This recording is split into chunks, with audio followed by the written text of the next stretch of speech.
looks like when we missed it, but we took off the month of August. So this is our 12th month. I'm an engineer, 12 months makes a year, so by my degree, today's our 1-year anniversary. So it's pretty exciting. Tan's goal was to have 500 members, 496. So we're just about there. Well, we'll do some retroactive. My daughter's coming back next week. We'll sign her up time. So by the end of the year, we'll be able to send me 50. Awesome. So we'll make that happen. So across our 12 active months, we generally have about 5 entrepreneurs per session. So you're looking at 60, 62 entrepreneurs will run through here. A couple of repeats, but probably over 50 unique individuals. We're really excited. I think we've had something like 10 guest speakers, some really illustrious folks. And we'll see what else we can do for next year. We'll keep bringing in more and more exciting folks. Hey Milton, can you stand under the light for the video? They want to see your pretty face. Okay. One of the problems with you guys being a little bit lighter in hue than I am, if I stay in the dark, I don't show up. It's a real issue, believe me, folks. It's not easy being in this. Well, anyway. Good looking in the dark. Anyway, we've had 10 sponsors across the year. I think we've had 8 at any one time. So that's been pretty exciting to see them flashing over here. But the most exciting thing has been the buzz that we're getting. A lot of people are starting to hear about us. They know who we are, and they're really interested in being part of the revitalization of Detroit. We count Ann Arbor as being part of Detroit. We do actually get a lot of folks coming out from Ann Arbor to be a part of what we're doing. It's a different format, so there is space for both of our organizations, so that's pretty exciting. A couple of things. We will be voting on the top entrepreneur presenter today. So there'll be some instructions at the end about what you log into through TextRipple, they're our service provider. And I think, Thanh, we have something that you did? Yep. Oh, not the pitch. The pitch is just for okay, just the top pitch for this. Ego. We also, as talking about giving, this is our Toys for Tots night. So we do have a box back together with collects. I think we'll get a couple of cards we'll be sending out also. Thanh also said there is some sort of a raffle, so everyone should have picked up a ticket. Yeah, if you brought a present in for the Toys for Tots, then make sure you get a raffle because we're going to give away 2 gift cards. Okay. Okay. Our format, we'll have our lead-in speaker. We'll talk for 30, 45, 60 minutes, something like that. Dave, you're supposed to smile. He's heading to the bio, so he'll be right back. He'll speak for about 15 minutes, talking about some of the angel opportunities. Each of the 5 entrepreneurs will speak for 5 minutes. We'll have a timer, except for me. I get to talk for 10 minutes, and time won't shut me up. So no, I get 5 minutes also tonight, and then 5 minutes for Q&A from the audience. Any questions? Okay, Dave is just stepped right out. He'll be coming right back. Thanh, anything else from you? Basically, we, and again, as Milton mentioned, this is our actual 12 months, so we never actually presented, and it was Milton's idea that we present because we never had the opportunity. So hopefully you guys have a blast just hearing us along with these entrepreneurs too. And they're pretty, I mean, from what I've seen, they've got some really good startups going on. Let's see what else. I noticed on the calendar that we will not meet the first week in January. We made a decision last year also. People are still traveling from Bahamas. I know you're coming back, Kimberly, from your house in Switzerland and whatnot. So we'll meet the second Wednesday of January. That'll be January 11th. So for those of you that are looking at us online, put that in your calendar, please, January 11th. I think that's pretty much it. Dave will be back in just a moment. He will kick us off. Richard, we can't take questions right now. Yes, go ahead. This isn't, but can we stop the flashing of the screens as the people are presenting? I'm finding that very distracting. Okay. You know, you can leave up the things, but don't. Well, when they're presenting, they have their PowerPoint. I think he's talking about the guest speaker. Guest speaker. Okay, that's a good idea. Anybody's speaking, it just keeps flashing. Okay. I'm sorry, it's, No, that's a good thought. We could notice them, but I just pointed it out. I don't like the idea of letting Okay. Okay. Dave, come on up. Our first speaker is Dave Weaver. He's the president and CEO of Great Lakes Angels. He's going to talk to us about some of the funding opportunities, probably some do's and don'ts, and a whole bunch of other really interesting stuff. Dave, take it away. Okay, thank you. I've got an idea of, I think, what you want to hear, but I'd like to make sure that, Can't hear you. Yeah. turn the. No, speed talk up. louder. Speak up and some other more. Okay. I understand is to talk about entrepreneurship and funding for early startups. So is everyone here an entrepreneur then? Yes. Okay, all right. How many of you had experience in more than one company as an entrepreneur versus an existing well-established company? Good, all right. Okay. My own personal background is a good way to get started, to relate on these things, to understand how we get started. I was with the medical industry most of my career, J&J and then Warner Lambert on the device side, not on the pharma side. And I was very comfortable in that environment. There was a lot of opportunities for growth. I started out in sales and then was in marketing, international sales and marketing.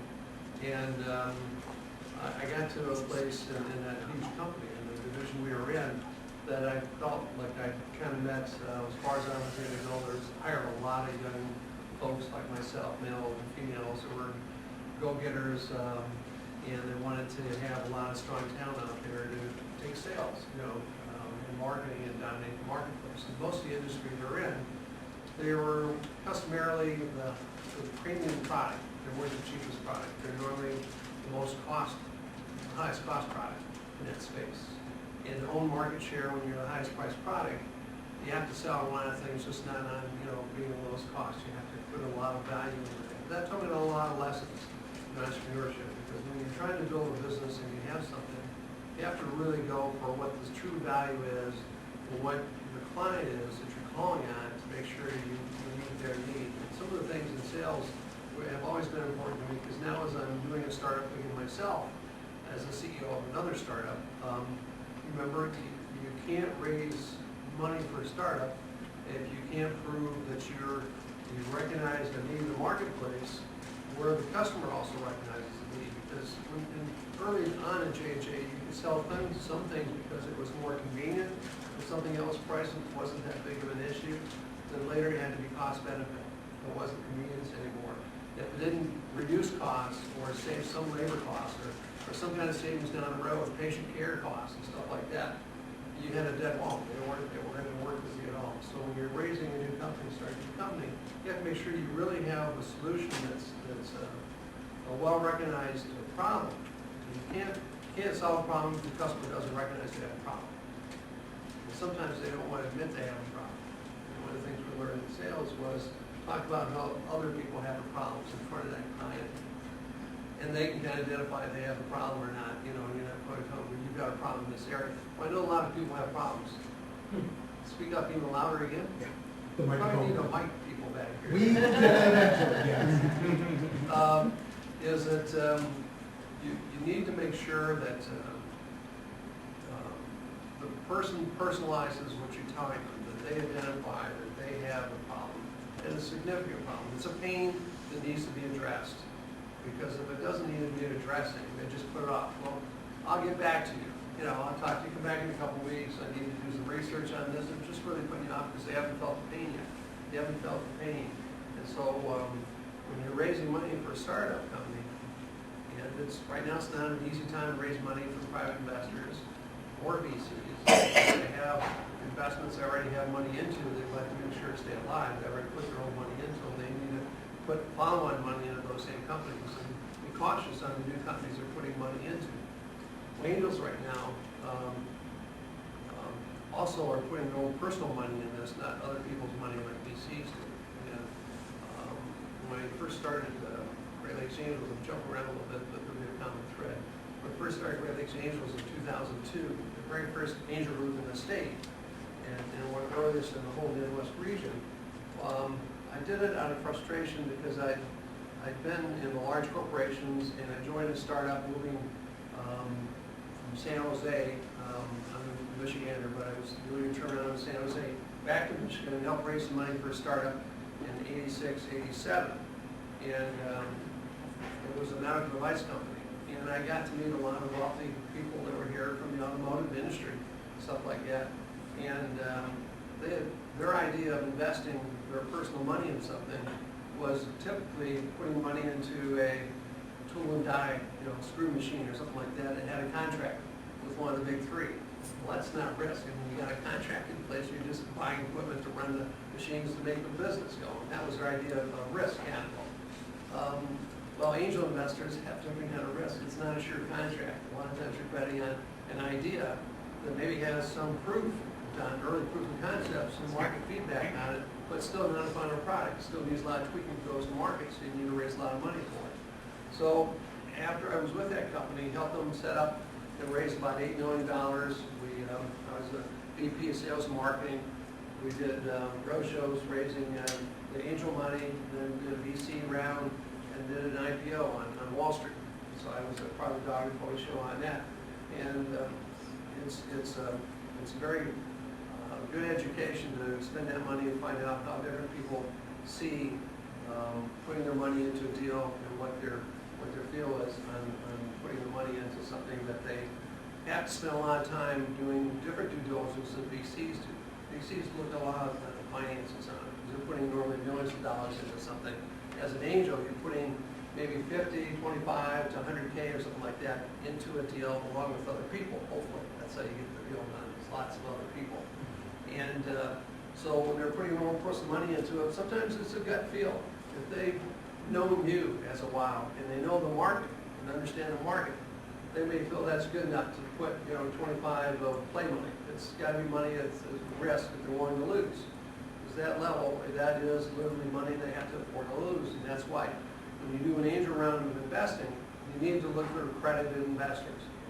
Only go so far with family and friends. Don't try and raise a couple of $1,000, a couple $100,000 with family and friends, because that's a lot of people that are personal friends and family at risk, and most of them are not accredited investors. They're not millionaires. Accredited investor in Michigan means you have to have a net worth of $1 million or an annual income of at least $250 or $350 with a spouse to be an accredited investor in Michigan. That's supposed to mean you're smart enough by earning that much that you can afford to lose, and you're not taking money from somebody who's got a grandma's pension plan and you're wiping them out if they lose all their money. That's to keep those people away from losing their assets, but go after the rich people, which may be dummies. They got their money, but they're still fair game to put the money in because they should know better. Okay, they can get attorneys look at the deals and stuff like that. So you really have to get in front of the right kind of people and make your appeal with your business. Make sure you talk about how large the market is in dollars, and don't be somebody that floats the deal quite a bit with a lot of puffery. Like if 80% of the people that are 21 years age and older are candidates for my product. Well, it might be everybody would be a candidate, but really there's going to be a select group that's really likely to buy your product or your service. And you need to make sure you keep slicing that big pie down to what realistically you can go after and identify that by hopefully a number of people or sales units and dollars.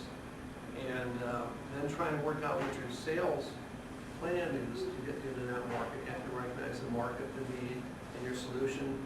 Try and wrap around some kind of barriers to entry by trade secret or software code or patents, something that will help the investors and you as founders in the company make sure that the business opportunity is not ripped off from underneath you as you get success in the marketplace and some other company goes out there and goes, no, we can do that. We've got more money, we've got people around the world that can sell that real quickly. Let's go get it. And then you find them in court and you lose because you don't have the money they do to take you to court and you just go away. So put some kind of barriers in entry there and protect them well. And as you hire people, put NDAs in place, putting non-competes in place, when you work with vendors and you're giving them some kind of trade secret to work with you, put, non-competes, exclusive rights to you to make this thing that you're making exclusive for you, put all the barriers of entry you can with everybody you deal with. And with investors, when you're trying to raise money from investors, angel investors and VCs, most likely, if they've got any experience in this, they're not going to sign an NDA, non-disclosure agreement, because they see so many deals that they don't want to be beholden to somebody's deal that they saw 5 years ago, and now somebody else comes along with something different. They may remember some of that, but they're not going to try and compete with you. They just want to see everything and not be hamstrung looking at somebody else's deal that's in a better space and was a lot better, and yours was a weak idea, but now you're protecting them from doing something that's better for everybody, except for you because you didn't have the best deal. So be it. But don't expect to have NDAs signed by folks. And if you have something like the company I was with, we had some of our code for our software and algorithm was trade secret, and we kept that back from the VC that wanted to put the money into it until we knew that the last thing holding it from writing a check, 500K, to get the round started with the VCs was knowing what that code was, and they had an expert client that knows that kind of code in that industry to verify that that looked like that would work. So we just pulled it till the end and then had them sign the NDA, and we understood. But everything else, you have to give them financials, you have to give them contracts you got in place, make sure you don't do a lot of insider things with people on compensation that can become strong with you later. Like there was a company I was working with that had a deal with somebody that was a consultant to them that was going to get revenue for the first 5 years of 5% on all the sales for people that he made introductions to. And so all of a sudden, that takes away a lot of the revenue for somebody to come in later to invest on that. You want to put a short term on that, and you want to give it an appropriate percent based on sales that reach a certain target or something like that. Be real careful not to be too generous out of desperation to give things away. They're going to be barriers for other people who kind of want to invest behind you. And important thing for young startups, I won't say people, but young startups is that make sure you address valuations appropriately. There's a couple different ways to do that. A lot of startup companies in the past, people wrote business plans from the business school and were told to go knock on the door of the VCs. And then they find out the VCs, well, no, you're too early for us. We don't do deals that small or this early or at this risk stage, all of the above. And so they go, well, okay, who do we have to find? We have to find angels. Okay, I'm going to go through the yellow pages. They're not in the yellow pages. How do they find these folks? That's one reason I started Raising Angels, is that I was out there raising money from these folks, and we had to bird dogging through bankers, attorneys, consultants, lawyers, and find out who are wealthy clients that might do these kind of deals, and then get introductions to them, and hopefully, you guys will raise some money on it. So once you have an angel group, now there's like 6 in the state, they have a window of access. And the individual investors might want to remain anonymous until you're invited into their group to present or something like that. But now you have a way to find those folks. Before, it was really bird dogging in a lot of different places. Got lucky, found a few people that work. But now there's intergroups that are formed for people that really want to make investments. And maybe out of 10 or 20 companies that present to an angel group in the year, you still might only have 2 or 3 that get traction with the company, with the angel groups. Because a lot of it depends on the interest of that group and geographically what kind of industries they look at and what kind of investments they make. I know when they first got started, Brain Angels and Kalamazoo Angels would only do deals in intermediate geography. And now I think they've each opened up a little bit. Great Lakes Angels, when I started, I purposely called it Great Lakes Angels because I wanted to be the Great Lakes region. I raised money outside the state and inside the state for this other company, and I wanted to include the folks up in UP for sending us deals and investors, and also from London, Ontario down to Detroit through Windsor and skimming Northern Ohio and Indiana. I wanted a big circle to draw the deals from because then we could cherry pick the best ones. I don't have to be forced to just look at Southeast Michigan When in Midland, it might be the best deal for the state, is in Midland, and they go, well, it's not in my circle, I can't look at it, that's stupid. So I want to have a big circle. And now some of the other groups are scattered around the state, and if you're gonna raise money and you want to go on the angel group, I go to everyone. And if somebody gets traction, then it's important that we would try and syndicate your deal for you if we're not able to put all the money into it by ourselves. That means like the VC, when they do a round, they normally bring in somebody else with deep pockets to be there for the be around and see around and stuff like that, and bring in more friends, so they spread the risk, but they also have to put more of their own money in each deal all by themselves. They can put more and more deals by having other people along with them. Major groups, if we put money in a deal from you, that means we believe we'd like to see a return on that. And the more time you spend out there chasing the money, the less time you're able to move ahead on executing your plan that you're raising the money for. So we go, okay, great examples, we got some money into you, let me make a phone call and refer you to Blue Water Angels up in Midland and to Ann Arbor Angels, you know, whenever they meet again, and in Lansing, Gapple Angels, stuff like that, or whoever, you know, or down in Toledo, to Andrew down there. We've syndicated deals around the state and outside of the state before. So once you get traction with somebody, ask them would they please help syndicate your deal with some others, because again, selfishly, we'd like to see all the money get into you as soon as possible so you can really start executing the plan. And the more people in your groups you did it, the more chance you have of somebody being value added on opening doors for you. Because you're all looking for early customers, right, with this.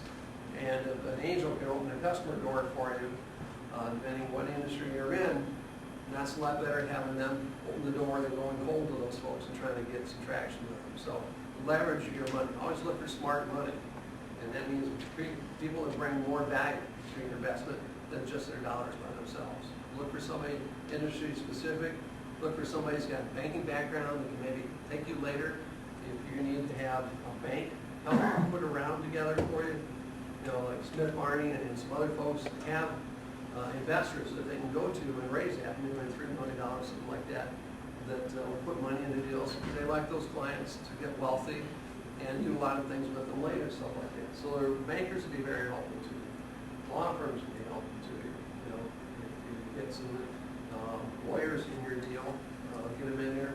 I suggest when you start putting together an advisory board, that will eventually be a board, which you're a C Corp. There's nothing wrong with the LLC to get started and not paying the big bucks to be a faster C Corp. But careful about putting lawyers or accountants on your board of directors or advisors, because a lot of times it's a conflict of interest. When making decisions that could be not in the best interest of the company, but in the best interest of them as a person providing services to you. So you can go to them for advice, but I wouldn't put them on the board. I just think you're opening yourself up to an opportunity to have some conflicts there. So I jumped all around. I've started about entrepreneurship. One of the really things that's important as an entrepreneur is you have to be able to take a lot of no's and not have it demoralize you. You have to have a lot of faith in yourself in your concept. Put together a team so you can each help each other, raise the spirits of somebody else when you have a down day. And, you know, man, I just got beat up so bad today. I don't know, I just want to abandon the singer. No, you know, let's not, you know, surround yourself with people that are not yes men, but people that have the same passion for what you want to know in this business, and get them involved and share, you know, you're building the company with them. The best way to do that is, you know, stock options, or when you're an LLC, it's not stock options, but some kind of ownership and stuff like that. But don't start parceling out a lot of cents of something to service providers with things, you know, trying to do the best you can to provide them with cash or a note or something like that that's paid off against something like that. So you have to have a passion, you have to have what I call stamina and tenacity, but you just don't give up. You've got to believe that you will make this a success, and you're going to find people that are strong players to join your team. Don't surround yourself with weak people. Surround yourself with people who are very talented and will challenge you, each of you, to do the best you can, but agree to compromise when somebody's when the decision's made, you have to all sign up for that decision, the way the ship's going. You can't, have a person out there dragging their feet going, well, we shouldn't be doing that, shouldn't be doing that.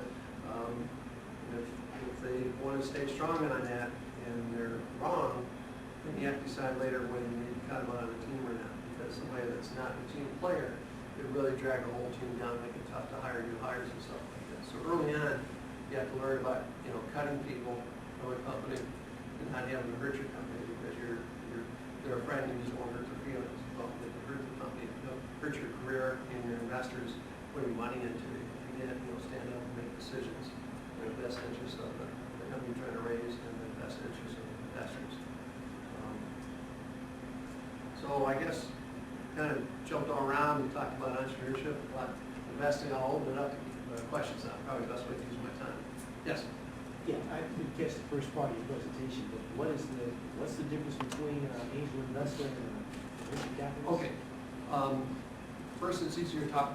Excuse me. Probably make sure you have some water in the back there. VCs, venture capital folks, are professional money managers. They're full-time looking after a pool of money. Thank you very much. That is collected from pension plans. And from folks like Fidelity and others, and also some angels put money into VCs as well. And that sits there in a pool of money, and sometimes it's money already deposited and held in equity, sometimes it's on call.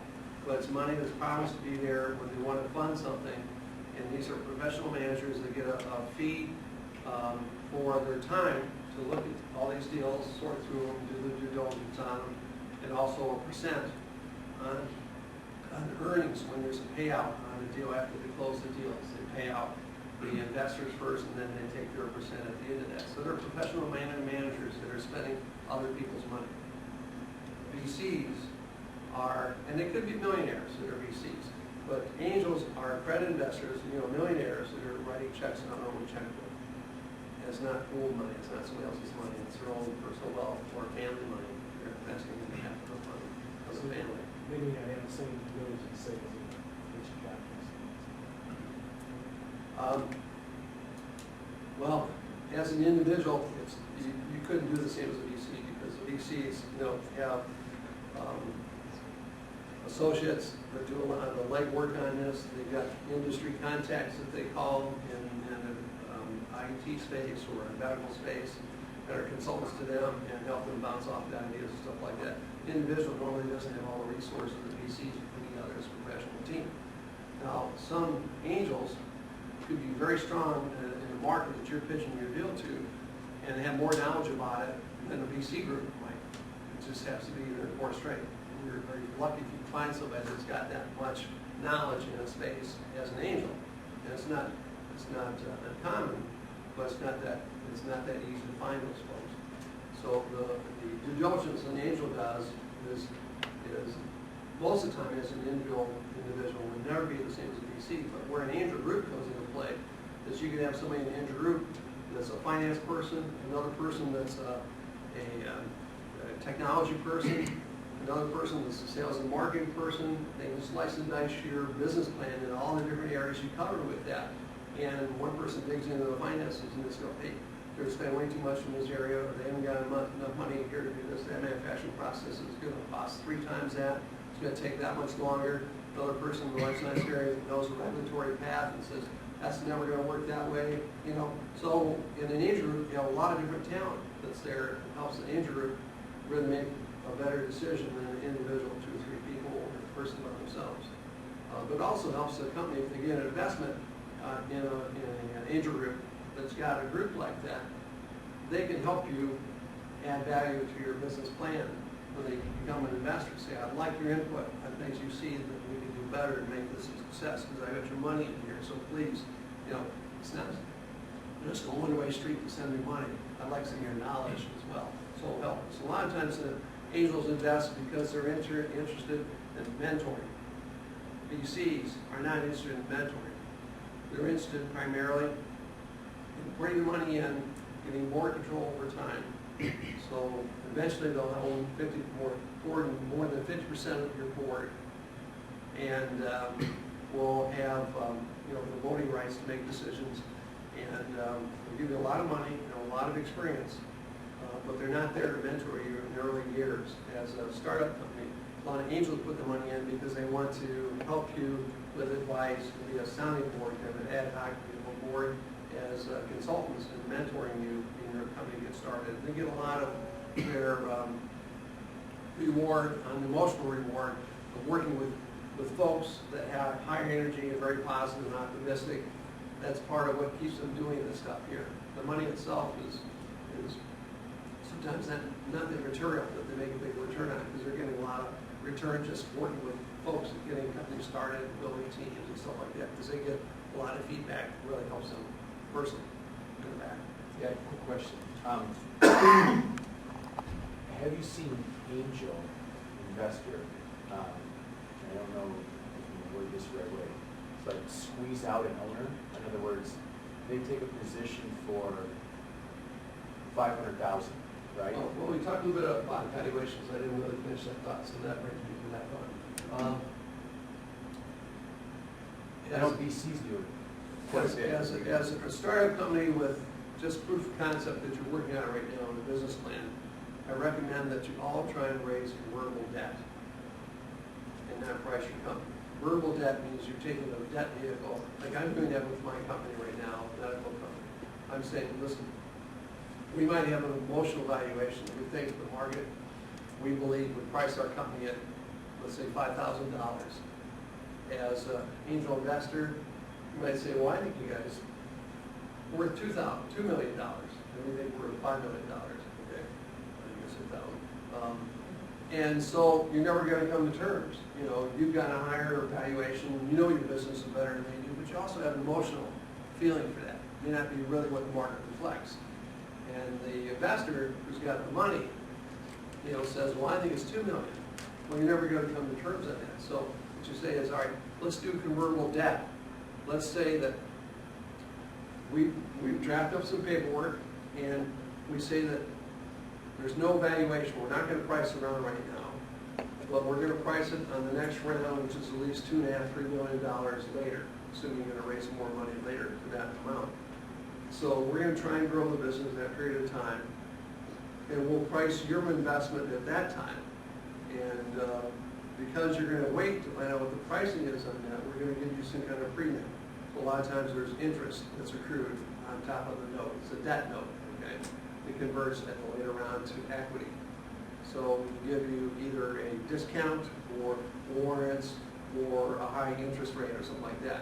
And that can all convert into equity rather than be paid out in the way of cash, depending on your terms are and accepted by the angels with the note drafted like that. We have convertible debt with our company right now that converts at a 20% discount. So 100K becomes 80K really at the time of the investment. And they get 100K's worth of the stock at wherever the price is at.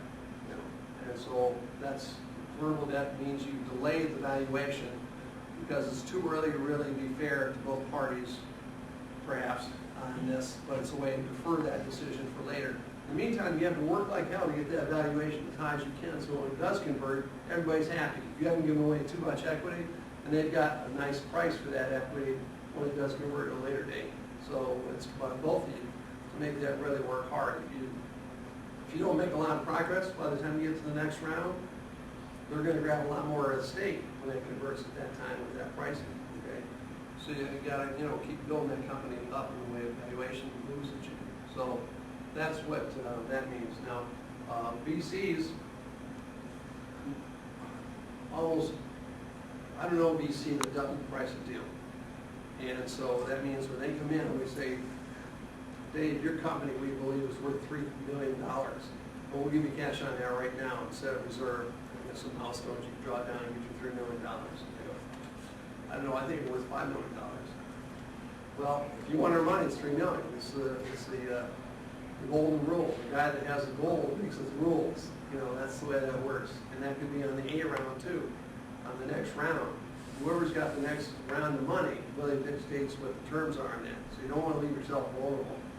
Make all your goals and your promised milestones in that first round of angel money. So in the next round, you're not desperate that you haven't made anything you said you're going to do, or very few things. And now they go, well, listen, didn't really work out so well that last time, so we were thinking it was gonna be, $7 million this next round, it's gonna be 4, and take it or leave it. And you don't have a lot of other people talking to you, so you take it. All your earlier investors are not happy with you, because their expectations would be a lot different than that. So that's the game and the risk you play as an entrepreneur, getting this thing going.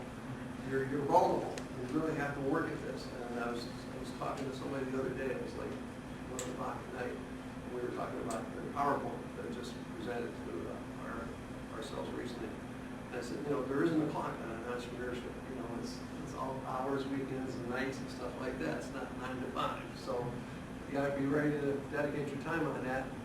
Hopefully if you're living with somebody, they understand that too. They may not be happy with it, but my wife's wondering what the hell I'm doing down here after I was on the west side of the state all day and last night.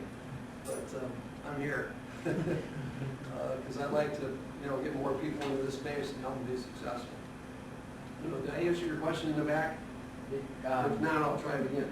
Yeah, no, I just wanted to see if you've had any experience with, I saw somebody, a company had purchased, it was a Oh, I startup. didn't answer that. Yeah, do they end up taking somebody out? Yeah, so Yeah. what happens is It they can go happen. for Yep. refunding, pretty soon their percentage went from 40% down to 3%. They don't even show up to work anymore because they're forced out of the building, Yeah. and then now they have their whole company.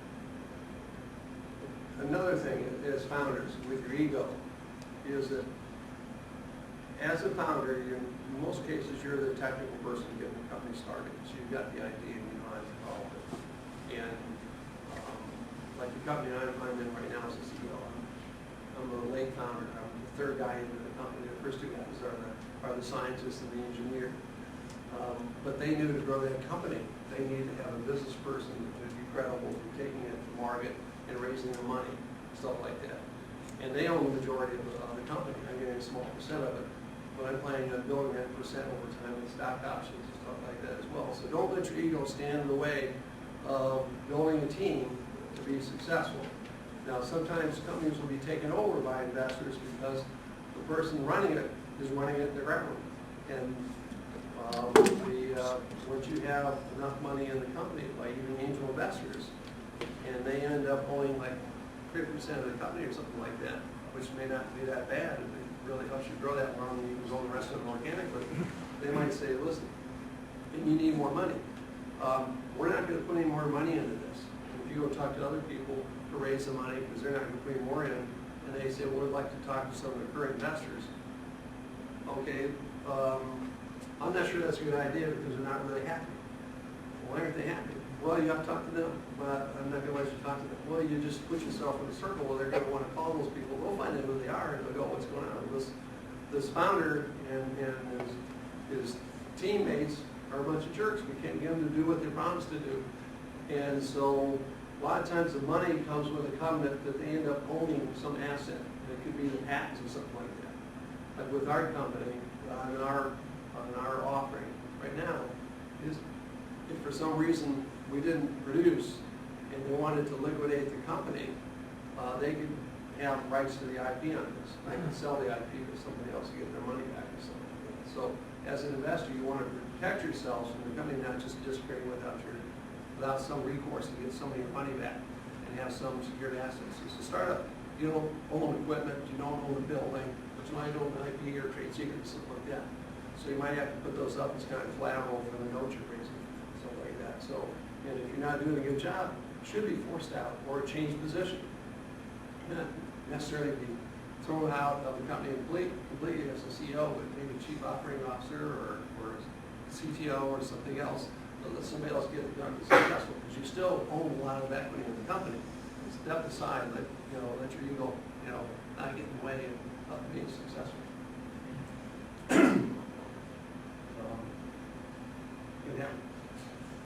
I was in a startup, went public, and the CEO eventually got canned because he was doing some stuff that was burying the company, and it just took about 2 or 3 years too late to do it because they ran the company down. Some of those things have to happen. Now the company's wildly successful. But more questions. I think I might have taken them all the time. Yes? Just 2 quick ones, I think. Do you find that this credit, or the convertible debt notes you were talking about, are common in Michigan for angel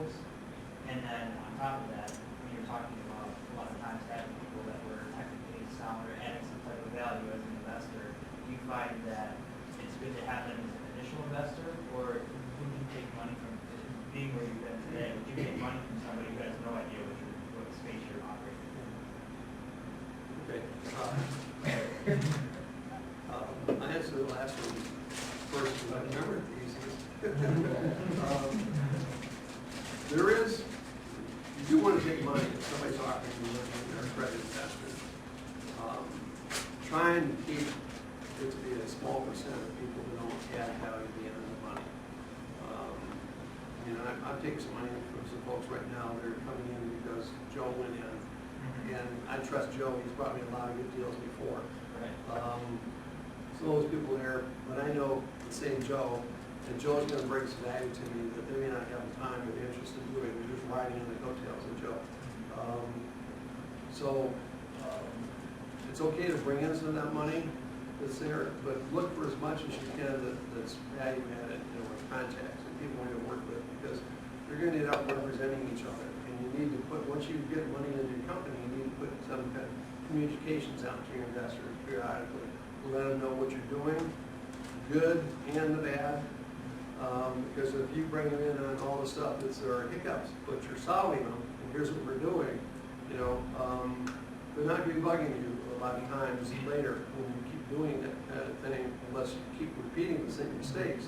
But they see you're fair with them and telling them, listen, we're expecting this to happen now, this happened right now, here's what we're doing to reinforce to get that done. It's not going to cost you any more money, we're doing it with the money we have, stuff like that, be fair to that. Do you remember what the other question was? Just the credit debt numbers, you find those common in Michigan? Yeah. Beginning to be more common.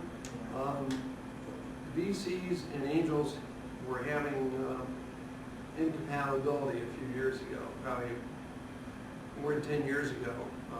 A lot of VCs didn't like to follow angel deals because angels in the past weren't as sophisticated as they are now and didn't form groups and stuff like that, or a bunch of guys or gals getting together and, oh, this looks good.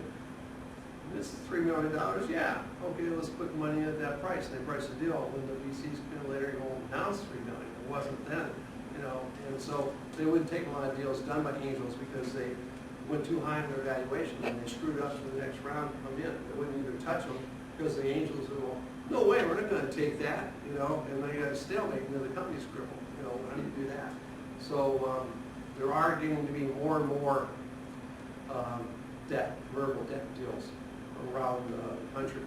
And Michigan's, got more groups that are going to the Angel Caps Association conferences and stuff like that, seeing that vehicle seems to work pretty well.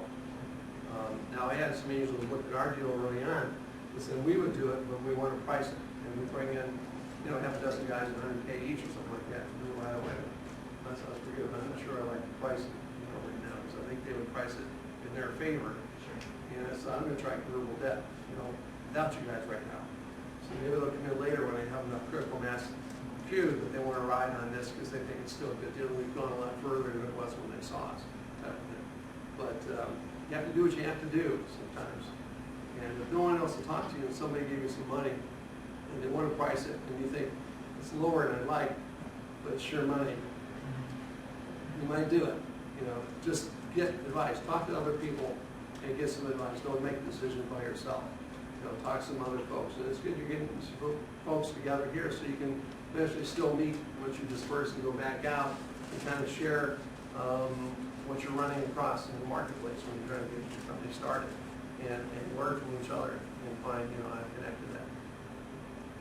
And enjoy some of these competitions, GLEQ, ACE, all these things, get out there, even if you don't have a chance in hell of winning anything, you'll see a lot of competition, how they pitch your deal, and get your own deal critiqued so you get better. So practice, practice, practice. Right? Well, I'm going to say two things before we thank Dave. One is I've known Dave for 10 years now. And every single time I sit down and talk about tonight, I wind up with at least 2 tightly written pages of notes. Now, I think of what Dave started all this by himself and what he's learned. I mean, the things that he's giving us, I've done all the GLEQ, I've done ACE, I've done Accelerate Michigan, picked up things tonight that I didn't know. So these kinds of experiences, I'm going to repeat what he said, talk to as many people as you can. having him here is invaluable. To talk to other angel groups, hopefully they'll all share as much as he did. So on that note, Dave, thank you very much.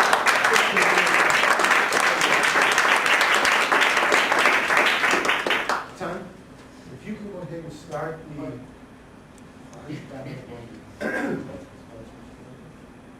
as Dave was talking, I realized I had been remiss. Dave's talking about Great Lakes Inn, and I kind of forgot the minor detail, thanking all the rest of our sponsors.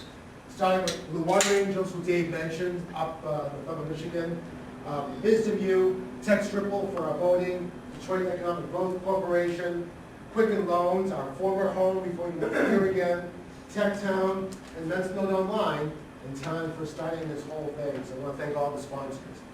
So, Thanh, you're going to pull up the first speaker, who I think is going to be Thanh. So he too will only get 5 minutes. Just deal. You get the 5, I get the 8. That was the deal. Just some background. Thanh got his Master's of Science in Electrical Engineering from MSU, and then he decided to go back to school and get an associate's degree in graphic arts in Schoolcraft. He and his dad kind of had a disagreement over who was going to pay for being an artist. So he waited until he got the technical degree before he went back and got the arts degree. Unfortunately, in terms of starting a business, using more of his arts degree than his engineering degree, but that's the way it goes. He'll tell you what MentalNote Online does, but basically it's a cloud-based system. It's the only electronic medical record system that allows physicians to access the patient database whether or not you have internet access. So I'm going to stop there, set my timer for 5 minutes. Thanh, take it away. I'm going to have my own time because I'm going to not trust Milton. What? I know you too long minutes. 3 minutes left. Okay, thanks. My name is Tran, and I'm one of the co-founders to MentalNote. MentalNote is an electronic medical record software for psychiatrists and behavioral health clinicians. So pretend you're a physician, a psychiatrist, you have a private practice office, and basically you want to go paperless. So we help you get to a paperless office.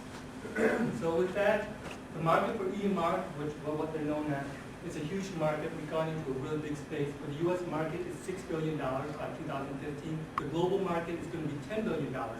And because we've been around for 3 years, we've got about 150 psychiatrists in 6 countries. We consider ourselves a global company. We kind of understand what our psychiatrists want too. One of the things about psychiatrists is that they're very late to adopting technology. And the reason why is because a lot of people don't understand the thing and that the technology doesn't really meet their needs. We kind of understand what their issues are. And one of the things that we found out is that psychiatrists tend to travel quite a bit with their practice. They go to nursing home, group homes, hospital. This is where they make a lot of money. A lot of these locations are rural. So one of the things is that a lot of these EMRs, they're web-based, and not all of them are. And the problem with the web-based EMRs is that they're only as fast and as secure as the network and the browser. So pretend you're a psychiatrist, you're on the road, you want to access, and basically what happens is that you're going to get called if you don't have internet access. MentalNote was built on a cloud-based technology, and so what we do is we allow our customers to access their database and do their email work regardless if they have internet or not. And then when they do have internet access, we back everything up. So on a HIPAA compliant server with encryption and all that. Here's our solution, our product line. We have 4 product lines. We start off with the free edition. We meet our customer where they're at. So they can download our software, register, download within 5 minutes, they can start doing a progress note. And then if they're ready, after 2 to 4 weeks, that's when an average amount of time that they're going to need to test it out. They can move up to one of our other versions, and we got the Solo Edition, which is very similar to the free edition, the full version, but we give them a limited number of patients, where the free only gives you 25. Or they can move to the cloud. The cloud again allowed us to not only back up their database, allow us to let them share their database with them on their staff, and also we do have electronic prescribing too, which is a huge opportunity for them. Then we have the meaningful use. Now this is what the U.S. market is also a lot larger than the global market due to the fact that the government is incentivizing physicians to adopt the EMR in the next 5 years.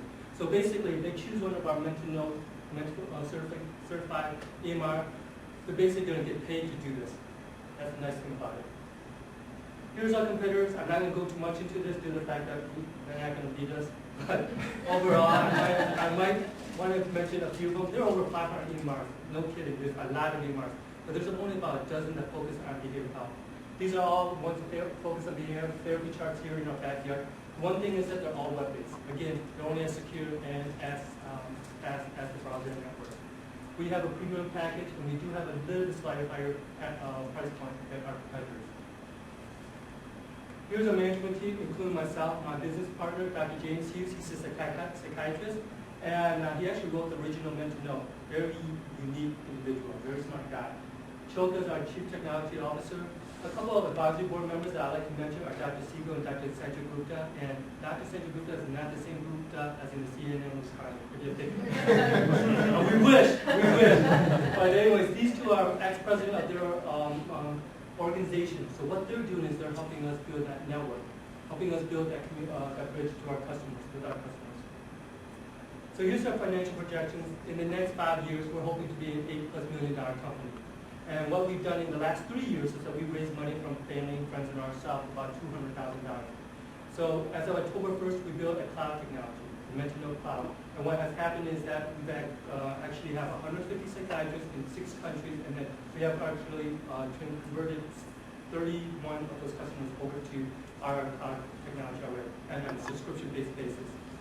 What we're doing now is giving back to our customer and helping them spread the word for us. So we're giving them revenue sharing. This is one of the things that we're trying to do, is giving them to be investing in our company. We're seeking $100,000, giving 0.25% of our annual revenue for 2 years per $1,000 that they invest in. And the minimum of their investment is $1,000. We're using that capital to basically do 2 things: give sales support and as well as give technical support. And that's all we're focusing on now. I brought this slide because I wanted to, because most of you are entrepreneurs, and this is the thing I learned in the last 3 years. And in the last 20 seconds I have, I just want to mention to you, basically this is very, starting on online business right now is so cheap and so inexpensive, and these are all the tools that we use. And one of the things I want to mention is that my ask today is that you go to our website, mentalnote.com, or go to your mobile site and click on Google +1 for us. That's my ask, because that only allows us to be one of the first results on your search engine. Thank you.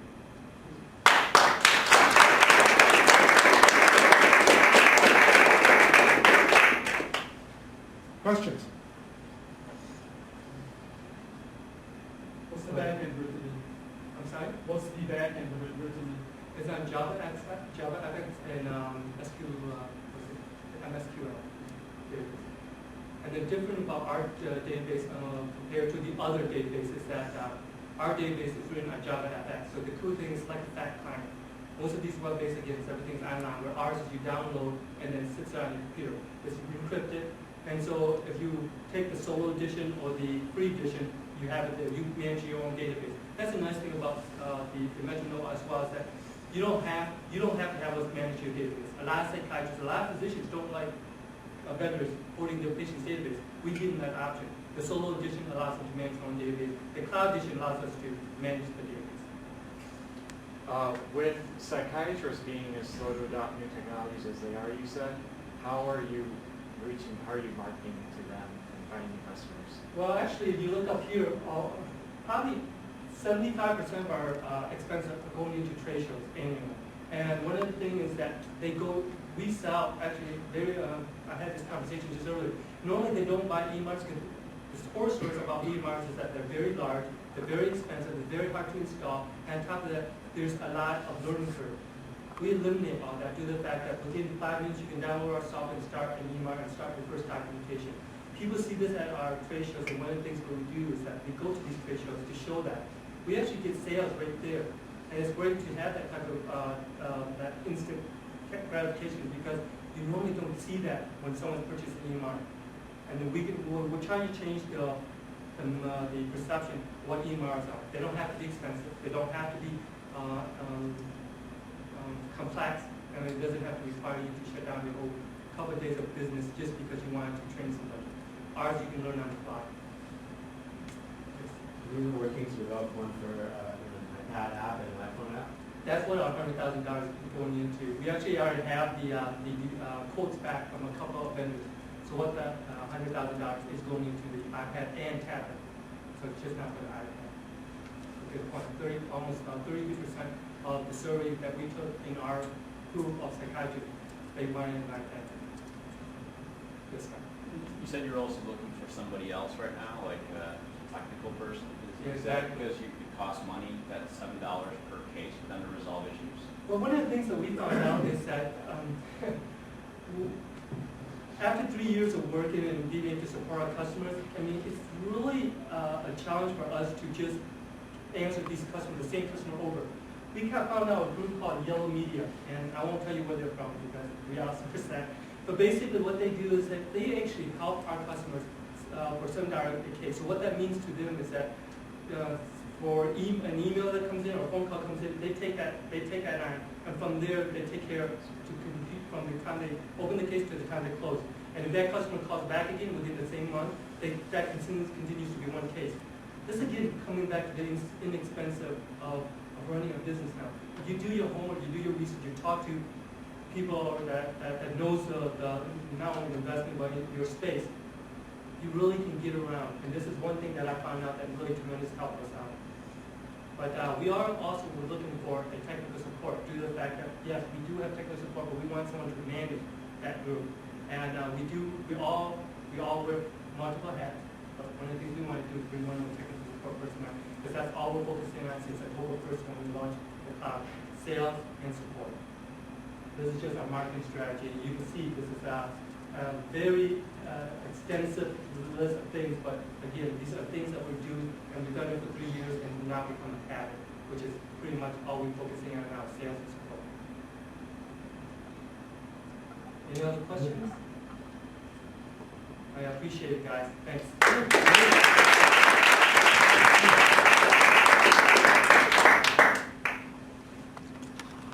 While Roger changes the tape, we're going to have Kimberly and Michael get ready to go.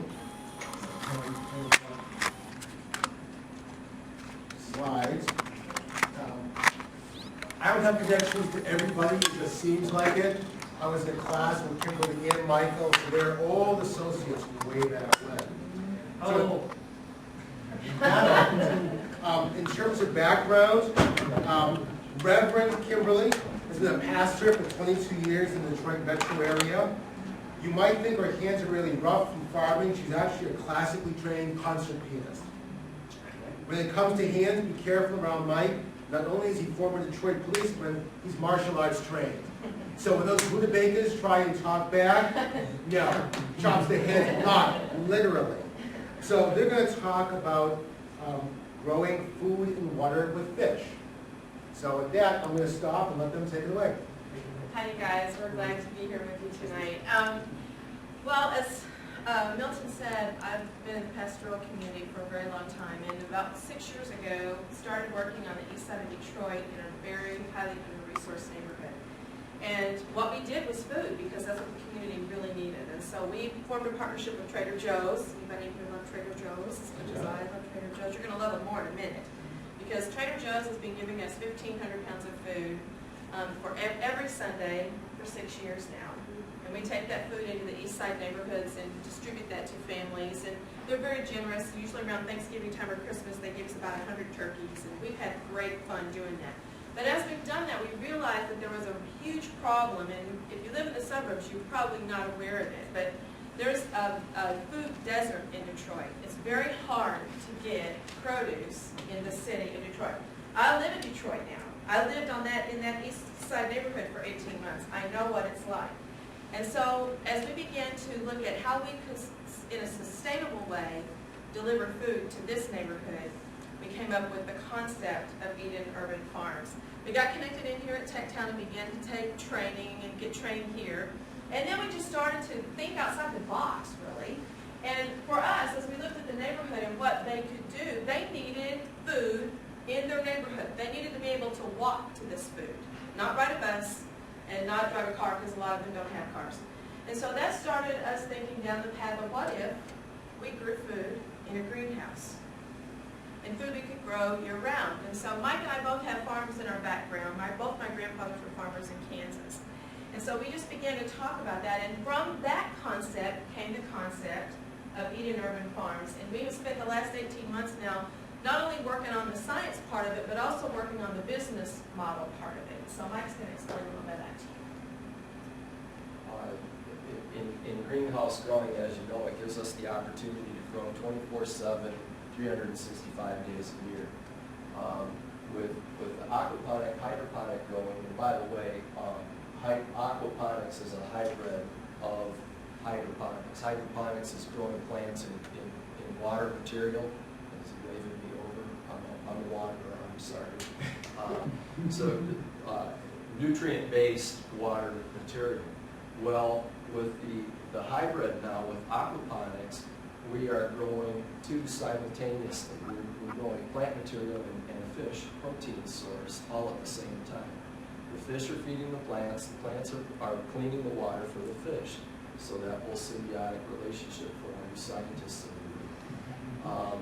Year-round growing, we also found that when we use direct lighting, everything's computerized, the feeding of the fish is all computerized, our growing rates go up by about 50 to 60% for land-based growing. And as Kim stated, we live in this great state of Michigan, so we can point to where we're from. I grew up right in the breadbasket of Michigan. You know, I spent my summers on the farms, you know, plowing and planting and harvesting. And so for, you know, what we could provide from an acre of land, now we can do it a river size. That's okay. Not all right. Oh, I understand. So our first farm, we developed a partnership. I'm sorry, I'm wandering again from is in the Brightmoor community here in the city of Detroit. Our business concept is to provide. We attach to a hub. We partner with a community hub. What that means is that they already have an imprint in a neighborhood, so we don't have to go in and you know, do all the over education and ingratiate ourselves to the neighborhood. They've already done that, and now we just are a companion to them, and another ancillary tool in their toolbox to be able to serve their constituent base. So again, it becomes a win-win for us across the board.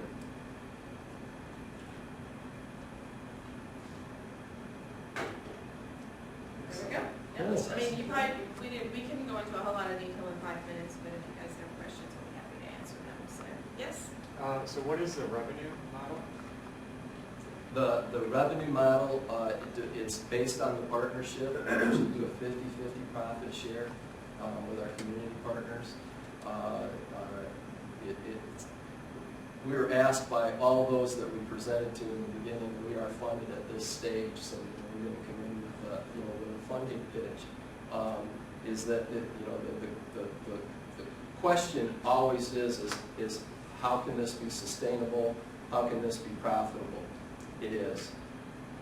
One of the things that we're really well adept at here in Metro Detroit, we build cars, right? We're a manufacturing area. This is not a car, this is food, but it is a manufacturing type process. We know what goes into it, we know what comes out of it, because we control all of the environments, we control the outputs as well. What's the minimum price to start up? The minimum price to start up, that would depend upon the square footage that you're looking to start in. What's the square footage? You can start in your garage. You can start in your It basement. varies like For a commercial type yeah, space, do that we're one. roughly in the $50,000 range. And that would But cover all the stuff to begin growing Aquaponics, correct. aquaponic, and that would also be the cover and everything else? No, No. So, okay. no, that's with an existing structure of some sort. And are the criteria on the existing structure? Just has to be that, you know, a space that you can provide an environment inside. You can do it in a room like this. Right. Greenhouses are obviously the best method of doing that. They also tend to be the most costly, just because of the structure, you know, actually building the structure. But you can do everything, you know, with added light, you know, just Okay, so controlling the light- environment. Yeah, the lighting, Lighting, computers heating. and everything for $50,000. Well, question, looking at your Brightmoor facility, Mhm. roughly, about how large is that? and about how much money it takes to develop that site? Just rough numbers. We're just under 2,000 square feet, and right now, we're at $39,000. And they brought the building, of course. See, that when you don't have to construct a building, it changes the dynamic How of many how much it people costs. will that feed? How many people How will much, that be? we don't, we deal in pounds of produce, pounds of fish. Be fine. Yeah, it produces a little over 5,000 pounds of food per month. Produce, Yeah. that's not produce and fish, that's just produce. Fish is separate. Fish is separate. There it goes, I think we're around 500 pounds of fish. What type of fish are you growing? What type would you like? What might need to This be first part will be a produce about tilapia farm. anything, and it just has to have the right kind of water. No, I mean, right now, the current facility. This will be a tilapia. Okay. Yeah, Okay. tilapia. Okay. Yeah. Dave, did you have a question? Yeah, I understand this is to make food available to people who don't want to. So this is where you grow it. Where is it sold? At the same location? Yeah, at Brightmoor, we'll tell you about two different partners that we have. In the Brightmoor community, we partnered with City Mission because we love City Mission and we've worked with them before. We have Jeff Adams, who is the fund developer there, is a friend of ours. So what we're able to do with them through our partnership is create a revenue stream for them through the produce that's sold, because we're sharing that revenue stream that comes out. But then the people in that community are our customers. We have already maxed out what we'll be able to sell out of that to that community just because they're purchasing it from there. Because there's two parts of the question. Where is it sold? The other is that you gotta expect that it's not a premium price that they want to it. So it's convenience and a better price, but you haven't made anything yet, no, or have you, that you've sold for actual cash, you know, how compared to if a grocer opened down the street and you had the same kind of produce available, is yours gonna be priced the same or higher or lower? It's going to be lower. Yeah. Down the street. I had to give you a companion answer, to how you frame the question, because if a grocer moved in down the street, we would celebrate that grocer, and more than likely we would be supplying that grocer. Because that's part of the issue that we're up against and trying to combat. That's one of our problem areas, one of our pain points that we're trying to solve.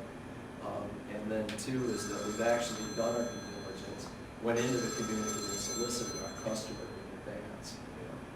So that's part of this particular model. You have Eastern Market, where you can go to, Right. if you want to travel to it, you can buy things that are full. Correct. Prices, so you expect to be competitive with that. Absolutely. And then, just to give you another idea, we've had both Whole Foods and now Westbourne Market. We're in talks with both of them. In Westbourne, they actually have a greenhouse on their Livonia store that they're not using right now. So they're very interested in having us come in and set up in there where they can take that produce right out of that farm, sell locally grown right in their store, which is a very high value for them. So we're finding that, while we had originally thought we would go directly into communities, that some of the area grocers have expressed interest, which is also, we can adapt our model to suit their needs as well too. So that's been pretty cool. You stop it here. Sorry. I think you'll be along to afterwards. For a little bit. Okay. Yeah. You got some more questions. Thank you very much. Next up, we have Trevor and Andrew. Time? Oh, yeah. We loaded on the page. We would put on my mind. Just a little bit of background. Andrew was a professional cotton candy maker. So here we move from very healthy, nutritious to, we like it more than the really big. So, Trevor decided to retire from golf after hitting a hole-in-one. If I ever got to that point, I would retire also. So, we're going to talk a little. Power Voice is the first consumer-to-consumer marketing platform. It's the first company to turn individual users into publishers on a mass scale. Take it away. All right, sorry guys, give me 30 seconds. Okay.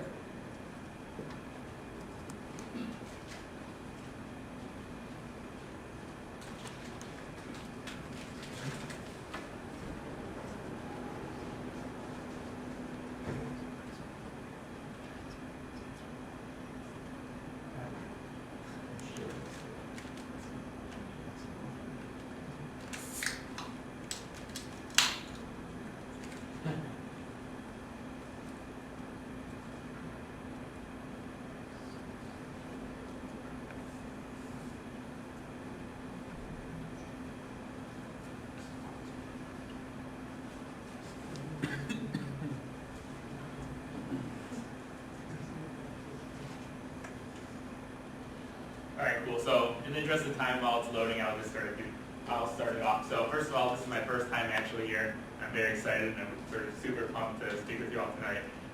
The company that Trevor and I are talking about is called PowerVoice. And PowerVoice is a consumer-to-consumer marketing platform where we help companies sell their products through social media. So the way that we do that, is that we connect influential people with companies online, and in turn, those people act as brand ambassadors or salespeople for companies. So to give you a little background, right now, if you look at like a Justin Bieber, or Kim Kardashian, or Derek Jeter, they will actually get paid to tweet things. Or they'll get paid $10,000 to write, I like this sweet new baseball bat, they post it on their Facebook wall. But there's this whole other sort of subset of consumers. Specifically, we look at people in the 60th to 80th percentile of people who are social online. So people who may have a blog, maybe they have 10,000 Twitter followers. They have all these people who listen to them, but they don't have the time or the resources to connect with companies.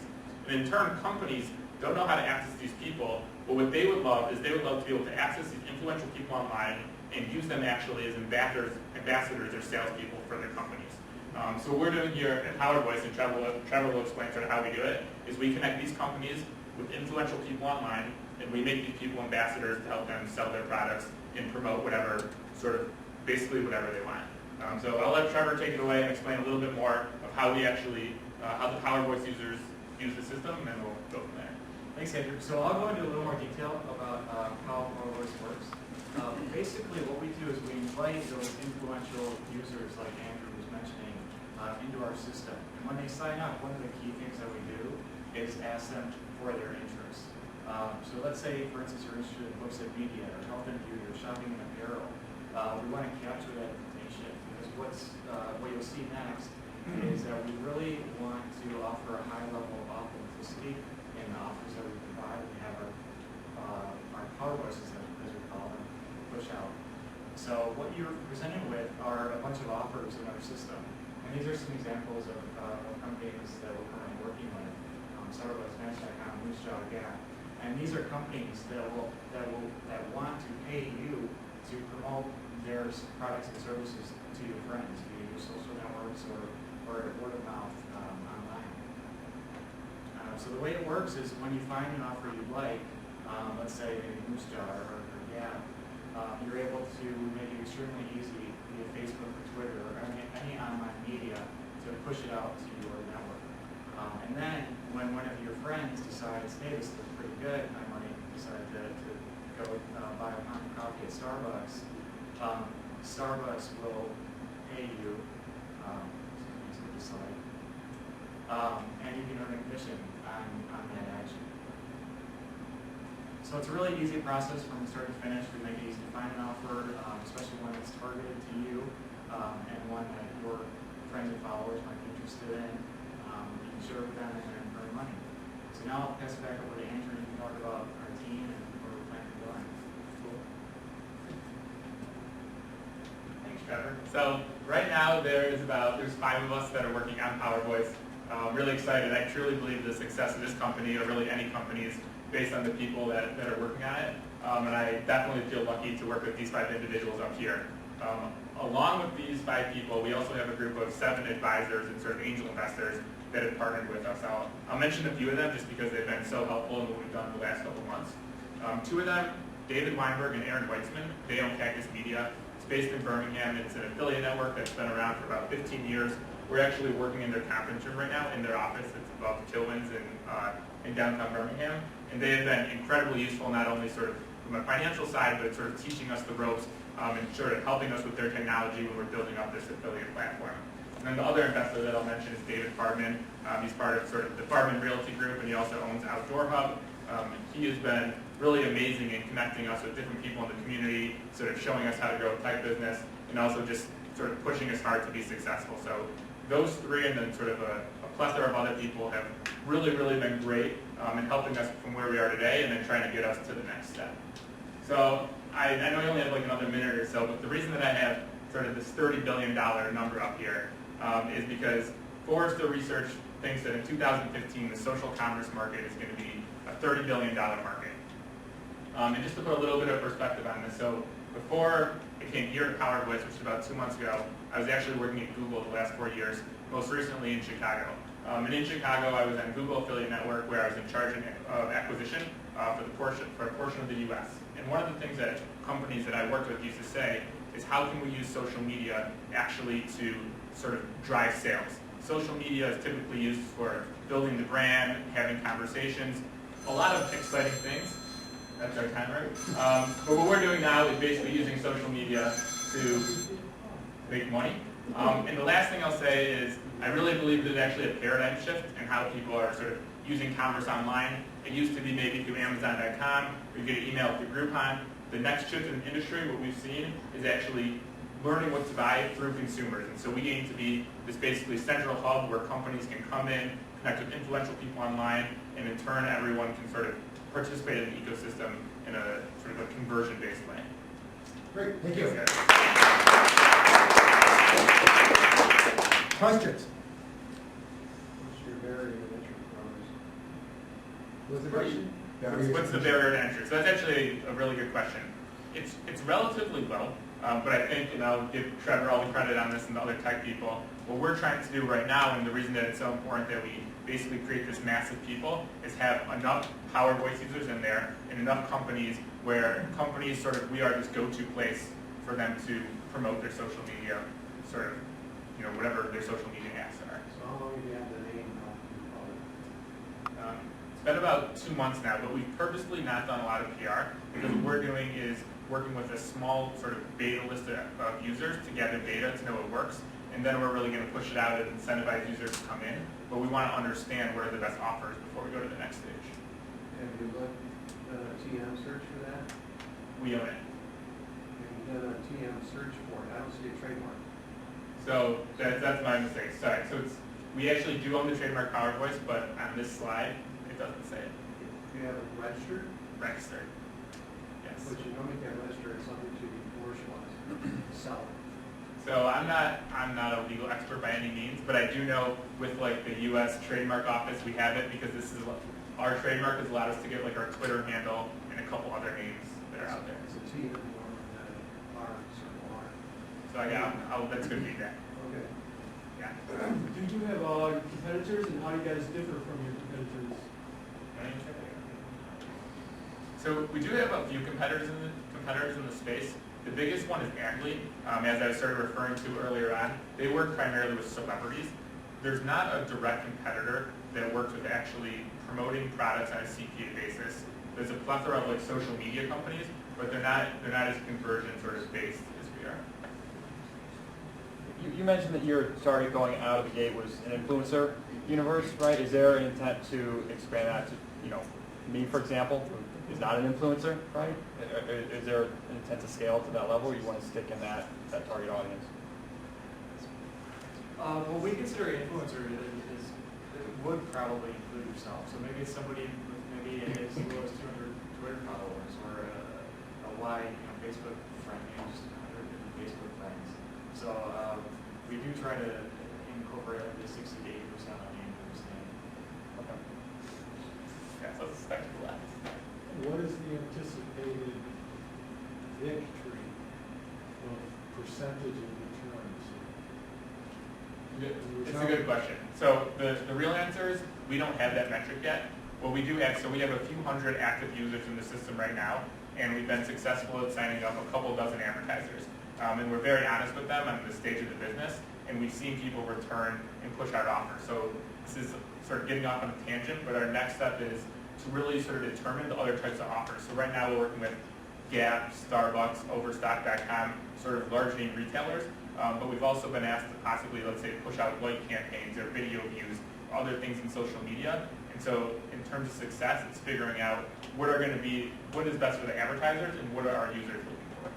Well, it's advertisers deciding to go with you. You want to know that number. Is it better than me throwing money at house delivery with a coupon? Is it cheaper than, is the return larger? Okay. The great thing for our advertisers is that they only have to pay based on conversion. So it's on a cost per action basis. So our advertisers are really little risk to them in signing up. With regards to industry that you're letting be part of data, are they business to retail or you guys talk about Starbucks, something like that? So from a merchant side, I'm sort of leveraging some of the past relationships that I had at Google, and so sort of expands. It's all B2C, so I wouldn't say it's like industrial things, but anyone, whether it's home and garden, entertainment, audio, retail, we're happy to partner with any of them. And again, being very honest of where we are, seeing what works, and then if it doesn't work, we can incorporate that. And I know we only have like another minute, so before I forget, 2 things that we would love is one, if you guys actually can go to powervoice.com right now and try it out. Any feedback that you have, we would very much like. And the second thing is we're hoping to ramp up our hiring sometime in Q1. So if you know of any great people, please refer them to us, and we'll obviously try to make a competitive package for them. You know, we have a site that we actually we have posting fast. Yeah, MichiganStartupJobs.com. You know, feel free to post there. Okay. That's mostly for startup companies that we could or staff. Cool. Anything else? Any proprietary software or assets? What do you say, Trevor? What are your thoughts? Yes, and we are developing custom kind of algorithms for determining the posting mechanism and finding the optimal time for campaigns. Nothing. Yeah. Don't have any patented IP. The answer is no. No, I think if like Facebook came in and they wanted to spend like $5 million building this out, they could, or they could just buy us for maybe let's say 20% of it.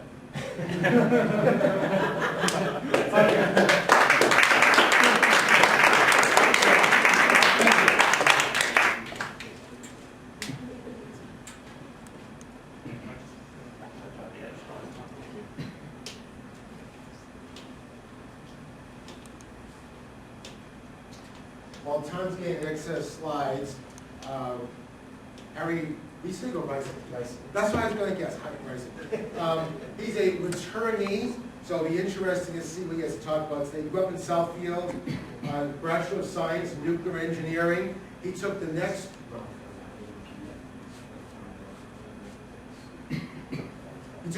logical step after earning his Bachelor of Science in Nuclear Engineering and went to study philosophy and Talmudic thought in Jerusalem, like a direct linear connection between those two. Then he went to law school and got a master's degree. So he worked as a lawyer, a criminologist, and he came back to Detroit to start Replanting Roots. Replanting Roots is a small business fellowship for men returning home from prison. We have way too many of those. So he's looking to enroll people back in the community and really build up that activity. So we're still not quite there, but You say this for a second? Yeah. Give about 2 minutes. Give me that, sorry, yeah, let's hope. you want to check for Yeah, it's a problem using a Mac. When you use a Mac, and you know, I love my Mac. I switched to Mac about 10 years ago, and never went back. But the files never convert, so I sent 2 versions. I sent the PDF version and the PowerPoint version. So we'll get the PDF version, because otherwise it's going to be all... man, I use a Mac and I have a PowerPoint.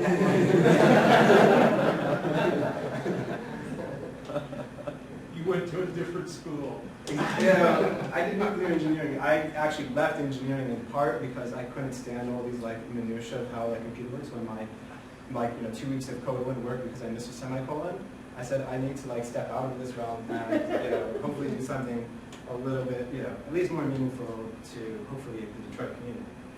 All right, sounds good. Sounds good. As long as Bill doesn't start that class. No,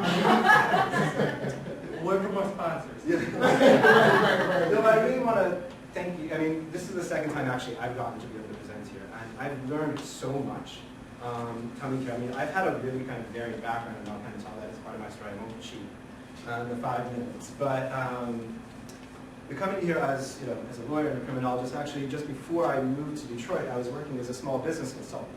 I left the professional sort of criminology world, and I had been working in the wine world for a couple of years up in Northern California as a sommelier, and then I was working with a number of friends of mine who were farmers, running small businesses as a small business consultant. Where was I going? So, let's see, this is when I get on a tangent. So, but coming back to Detroit, So I've been doing all this sort of varied stuff. Coming back to Detroit, there's such a supportive community. People who want to see people succeed, especially if what you're doing has something, is really about the community. It's not just about your own, personal self. Then people will go out of their way. And my father did insurance. I was terrified of anything to do with numbers. Like I did math, but I never did money. Like if it had a dollar sign, I couldn't do it. If it had a differential, equation with it, I was fine for a long time. But to be able to understand sort of like capital funds that have been developing and starting to think about how business can really be part of, before what for me was sort of a policy solution, a political solution, is to start to see where businesses can be able to do this. That's what we'll start with. Thank you so much. Yeah, no problem. Does it go PDF that you sent? Yeah. That's good. Awesome. This slide, I don't know if you might.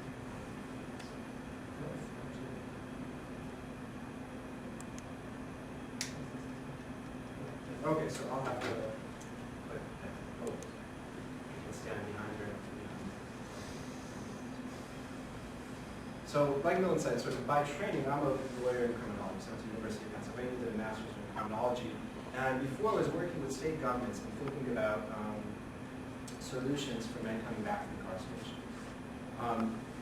The incarceration crisis, in my opinion, and I think in many other experts' opinions, is probably the greatest civil rights crisis facing the country today. Right now, behind bars, there are more than 2 million people that are wasting away and losing opportunity. There are 2 million people behind bars. We incarcerate at a higher rate than any country in the history of the world. More than Stalinist Russia, more than any totalitarian regime. We incarcerate at a higher rate per capita than any country in the history of the world. What that means is 700,000 men a year are coming back into communities. And by and large, this is not spread evenly across the board. Like I said, this is the greatest civil rights crisis I think facing our country today, because you have 1 out of 3 African American men will be incarcerated at some point in their life. Only 1 out of 4 will make it to higher education. And in a state where you can kind of see the ramifications of that, we now spend in Michigan more on corrections than we do on education.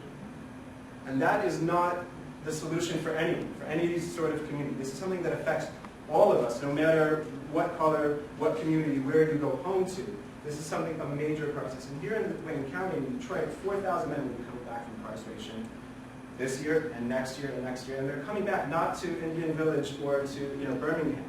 They're coming back to neighborhoods that are completely devastated by incarceration. In neighborhoods where more than half the men are currently incarcerated, men between 18 and 35. If you go to neighborhoods in Brightmoor, and I spend a lot of time out in Brightmoor, and this is, I'll get to that in a little bit, Brightmoor, northeast Detroit, where more than half men between 18 and 35, instead of building up their lives and their families and their careers, are wasting away in incarceration. So I was thinking about this problem a lot. And started understanding sort of the challenges of men coming back. I was actually struggling with looking for work for a long time, actually, when I was out in California. That's how I started being a small business consultant, working with friends of mine who started their own small businesses and helping them to build up. So understanding sort of the challenges of even someone with me with, I went to the University of Michigan, I went to the University of Pennsylvania, I have lots of degrees. I have, only 2 traffic tickets ever. And I think one of them is really unjust. Exactly. So, but if it's hard for me to be able to find work, how much more so for someone who's coming back who has 2.5 strikes really against them. But speaking to men who are coming back, I started looking into programs that are going on across the country. In Michigan, actually, we're a little bit ahead of the curve. And we've been starting to focus a little bit more in reentry programming and starting to see as a smart investment, a small reduction in their... So the challenge is 2 out of 3 men are back within 3 years. Actually, about half are back within a year. Depends where you are a little bit, it kind of varies, but half are back within a year. And that's $35,000 per year that it's going to cost the state to reincarcerate them. And if they're going back, they're going for longer than they were there first time. Right? So you're looking at hundreds of thousands of dollars per head of people going back into incarceration. So if you can reduce the odds of their coming back, that's, you could care less about the civil rights issues and the personal justice and the social justice issues. It's just a smart investment to be able to keep people safe and in the communities and employed. So that's where Replanting Roots came from. Actually, this is going to tap in a lot, and I know City Mission and Jeff and Writing work community pretty well. We're developing a high-intensity, our goal is to develop a small business fellowship for the very highly motivated, talented, and scalable returning citizens. To recruit from the cream of the crop who want to start their own small business. And what we do is we offer them a 10-month paid fellowship on a high-intensity farm where they're working and learning small business skills and taking those skills of entrepreneurship to their own businesses. And it's really a fellowship at its core. It's men working together and learning together in a supportive environment, so that way when they graduate, they're not trying to start their own business on their own. They have their other fellows, their other fraternity members that are giving them the support they need to succeed in a broader community and a lot of connections within the community. The first business that we're hoping to develop sometime next year is a compost business. We collect waste from grocers, from hardware stores, compost it, feed it to high-intensity worms. This model is based, and our whole business model is based on a number of excellent social enterprise, nonprofit social enterprise that are currently operating in Milwaukee, in Toledo, in Chicago, in Ann Arbor. We've been developing the network to be able to really understand how this business model works. But it's fairly simple. We take that waste, we compost it, feed it to these little red wriggling worms, and then next spring we come back to them with organic, locally produced, high-quality, probiotic fertilizer that they can sell in a 2-pound bag next to their geraniums. Right?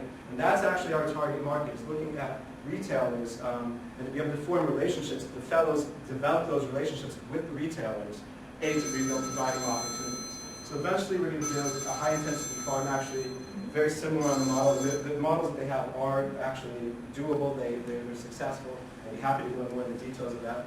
Getting it up to aquaponics, and actually our main focus is by year 4 or 5 to be able to be developing the farm is fuel for a line of value-added products. And that's where the rubber really hits the road in terms of entrepreneurship. I've used up my time, I apologize. But what's critical is that we want to be a self-support, self-sustaining program, that we can generate enough revenue, mostly actually on the compost. Compost will generate about $500,000 of revenue a year, we're projecting, which will cover about 2/3 of our full operating costs. And then this is sort of gravy that we can use to be able to be investing in, to start to pay back investors and looking at this as a true social enterprise. So be a self-supporting enterprise within 5 years. I'd be happy to answer more questions. I'll leave up a little bit of, this is our board that we've built up now. We're building up board members. Hopefully we'll have a few more soon.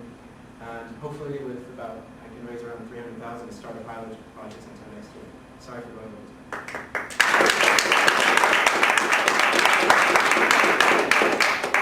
Questions?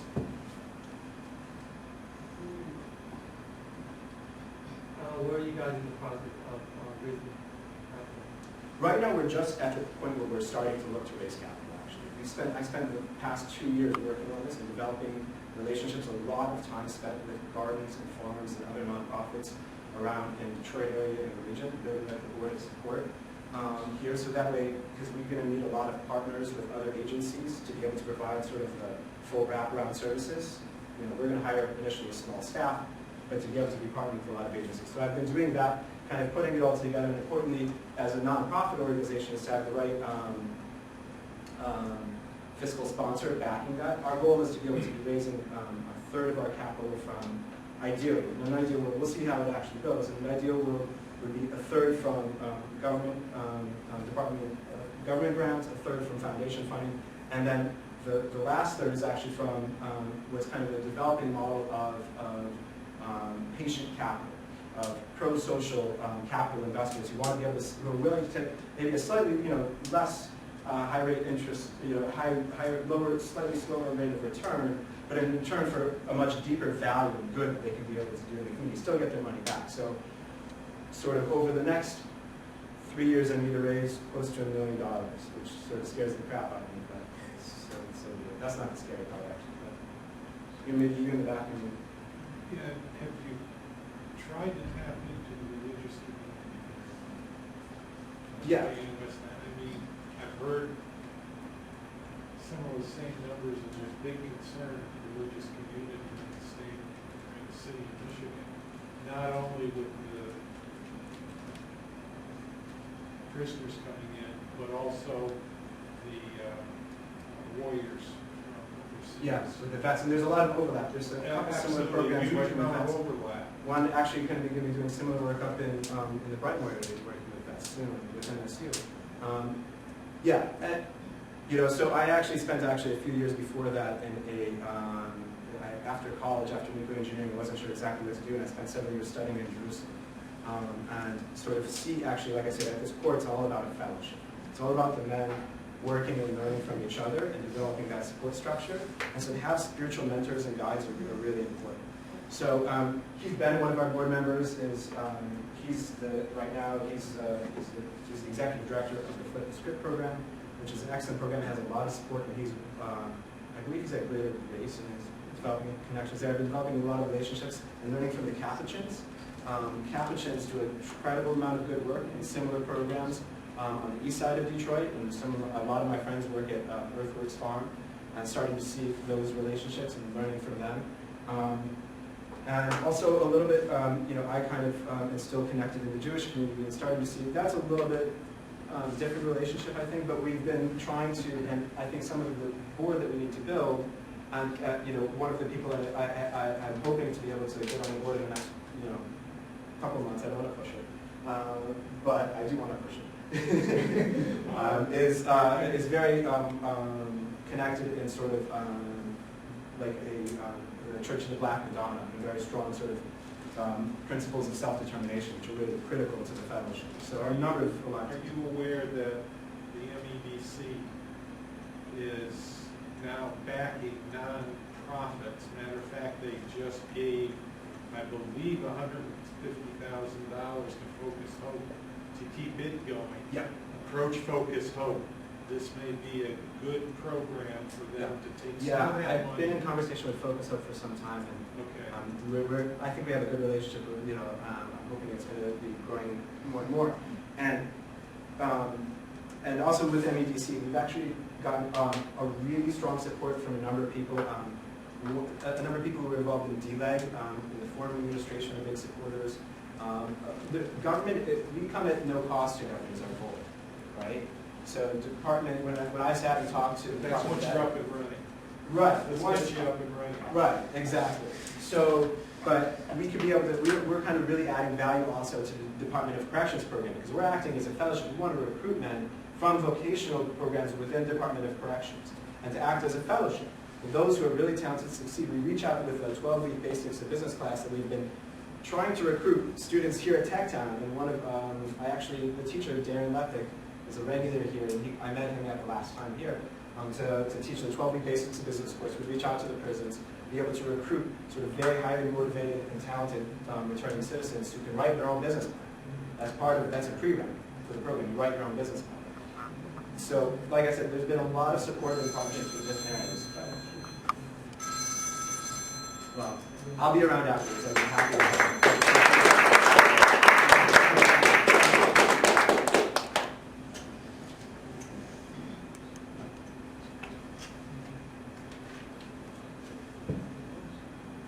Time's not stepping up, so I've got 35 minutes. Oh, yeah. Your time starts now, man. Okay. Go ahead and tell about yourself. Okay. Just brag about yourself. What do you think? Well, I always ask people, tell me something interesting about your background, and then something about the business. So most people know I've got a technical undergraduate degree, business school degree. Well, my education before that is very classical. 4 years of Latin, 5 years of French, and 2 years of Greek. I have actually a higher degree of classical background than a lot of my classmates that went to Harvard, Yale, and Princeton. But my wife has to be the one that programs the VCR. For some reason, they didn't teach me that at MIT. So the VCR, the DVD, Pandora is like, sweetie, here's my cell phone, please. A little bit about the business, which we'll get to in a second. It's a really cool business, and we'll talk about that in a little bit. Not so much the plasma piece, which I'll talk about, but the other technology that our partner has, classic spark ignition technology. Jay Leno's Garage has one of his units, and they love it.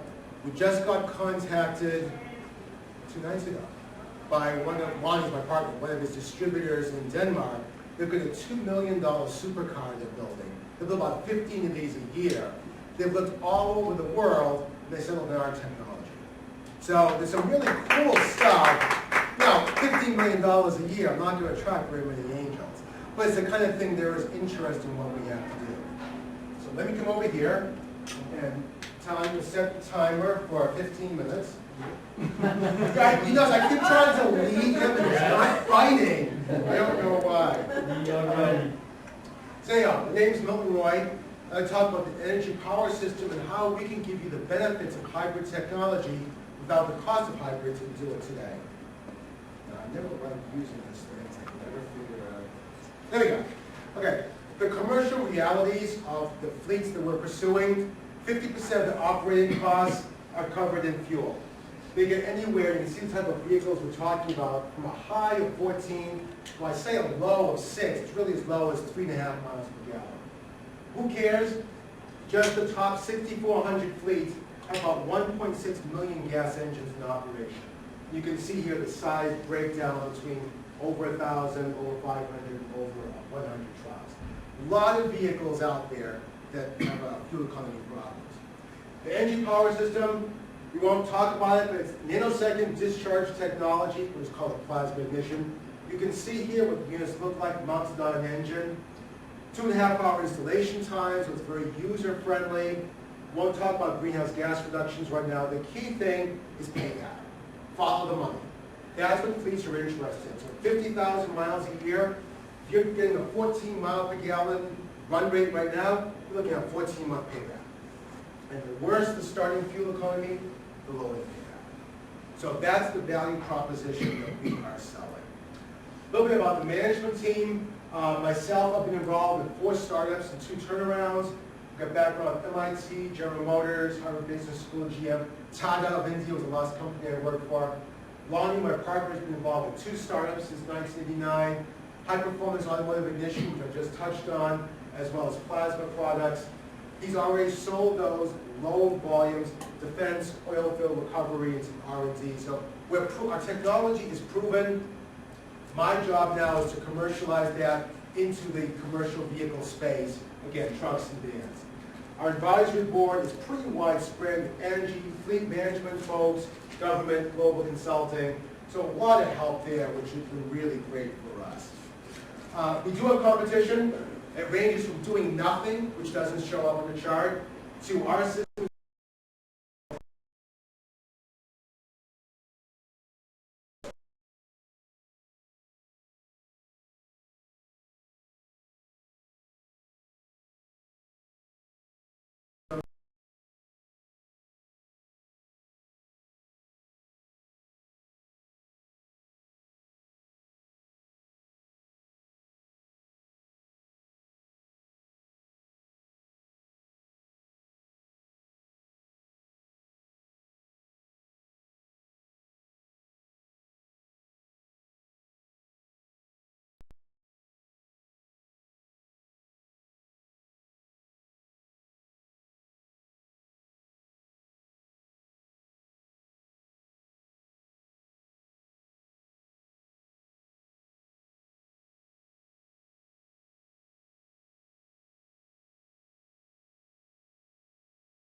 We'll be using contract manufacturing for most of what we do. We have commercial partners for all the major components. Our major suppliers, the U.S., or I should say the Americas unit, we're a $40 billion contract manufacturer. Mil spec, medical spec, you name it, they're really, really good. So what are we looking for? We're looking for an ask at the entry level about $500,000. We've got an advanced ignition system, improves fuel efficiency by 15 to 20%. The key is, again, follow the dollars, saving between $1,000 and $5,000 per year per vehicle for our customers. 2.5-hour installation time. Probable exit around 2016, 2017. Any questions? 20 seconds left. Okay.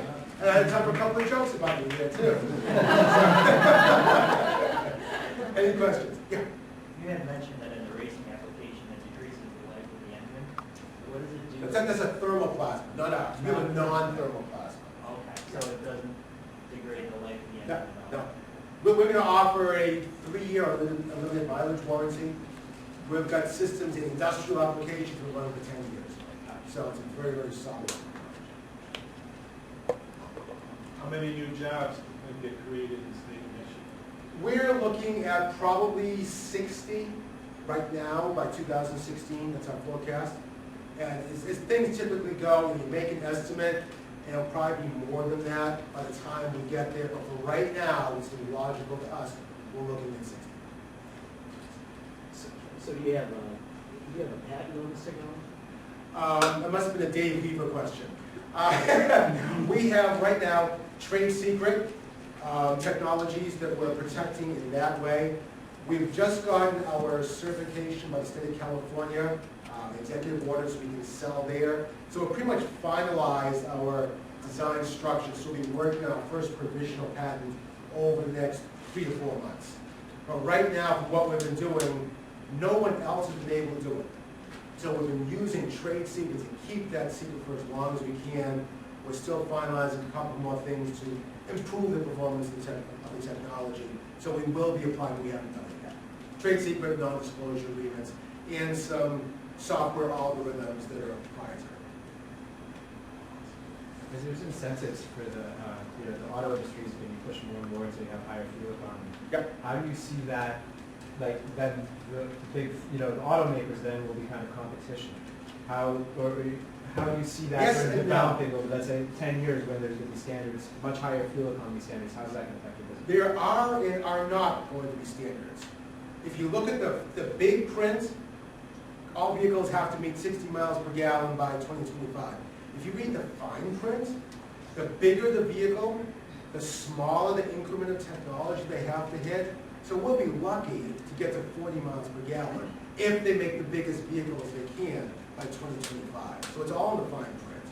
That said, yes, they're going to be increasing their fuel economy requirements. Spark ignition, which is what they use right now, has really run as far as it can. You just cannot improve it any further. So when you start looking at lean burn combustion technologies, you start looking at propane and LPG, we'll be working with one of the major system retrofit providers come January. You will need a higher quality, more efficient ignition source, and that's what we provide. There's a lot of research going on across the country in things like this type of technology. We didn't invent it. We're just the first to market, and where everyone else is about yay big, our ideas are 4 inches by 2 inches by 2 inches. So it is the technology for the future, and a lot of people are working on similar things around the world. Yes? I think on one of your previous slides I saw it looked like one of your competitors is offering up to, I think, $25,000 at a price point. What allows you guys? That's all team. Yep. Okay. What allows you guys to offer such a lower price? What's sort of the differentiator that makes it work for you guys? We're keeping the engine intact. So that's why it's a 2.5-hour installation. It's a top of engine. Any reasonably trained mechanic can install our system. For Alt-E, you take out the engine, throw it in the dumpster. You take out the transmission, the radiator, a number of the axles, and you replace it with a 4-cylinder engine, batteries, motors, it's a whole new powertrain. All you're basically keeping are the seats, the wheels, and the steering wheel. And the stereo, of course. So they've got a good big business proposition. I don't know, maybe Dave knows, how quickly it's been taken off. It's $25,000 a pop, plus the cost for the dealership to invest in a lot. The really big fleets will say, yeah, we can do that. Most smaller people, they're not going to sacrifice something.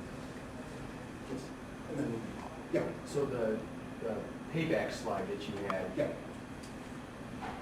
that relates to the 15 to 20% savings. So if they're getting 16 miles to the gallon, then now they're getting 19.5, 20. If they're getting 7, now they're getting 9.5, and then you spread that over average miles per day, per week, per month, whatever it happens to be. Right.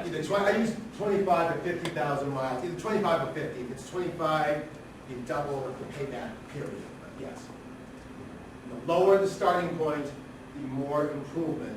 It's a lot more work to go from 6 to 7.5 or 8 than it does to go from 14 to 16.5%. Could you blend that with like a biodiesel? We don't do diesel. We're only spark ignition. Remember, all diesel engines are compression ignition. Okay. You squeeze, and then spontaneously bursts into flame. Yeah, okay. With spark ignition, you have a spark plug, and that's what starts it. We still use a spark plug. Just gas. We're just generating a pulse of plasma across the spark plug, or in the area of the spark plug, instead of a spark. Looking at your chart, it's an awful lot of revenue for a very small amount of income. When do you hit cash flow? Oh, okay, yes. When do you hit positive cash flow? Early 2013. 2012 is our revenue year. We're essentially at break even, as you can see here. We start earning funds over here. That's positive cash flow. Yes, 2013, yes. You can talk later on, but yes. Ding, ding, ding, ding, ding, That's pretty ding, good. ding.